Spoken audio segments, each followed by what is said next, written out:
Lorry suppliers association golden Jubilee కార్యక్రమం ఆదివారం ఎల్బీనగర్ ఆటోనగర్లో నిర్వహించారు. ఈ కార్యక్రమంలో అసోసియేషన్ అధ్యక్షుడు శ్రీనివాసబాబు పాల్గొని జ్యోతి ప్రజ్వలన చేసి కార్యక్రమాన్ని ప్రారంభించారు. ఈ సందర్భంగా అధ్యక్షుడు శ్రీనివాసబాబు మాట్లాడుతూ ఈ అసోసియేషన్ ఏర్పాటు చేసి 50 సంవత్సరాలు గడుస్తుందని, ఈ సందర్భంగా అనేక సేవా కార్యక్రమాలు నిర్వహించామని ఆయన తెలిపారు. అసోసియేషన్కి సహకరిస్తున్న సభ్యులందరికీ ధన్యవాదాలు తెలిపారు.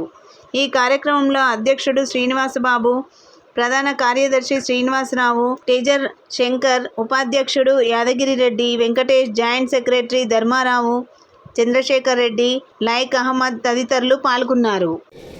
కార్యక్రమం తొందరగా కంప్లీట్ చేసుకోవచ్చు. కొంచెం ప్లీజ్, ఇప్పటి వరకు కోఆపరేట్ చేశారు, మంచిగా మారింది.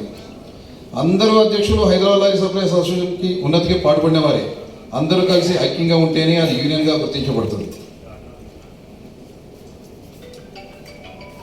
ఆ తర్వాత సత్యంగా గౌడ్ గారి ఆధ్వర్యంలో మనకంటే ముందు వారిని స్మరించుకోవాలి, వారి స్ఫూర్తిగా తీసుకొని మనం ఇంకా ముందు కూడా పోవాలని సభాముఖంగా తెలియజేయడం అని.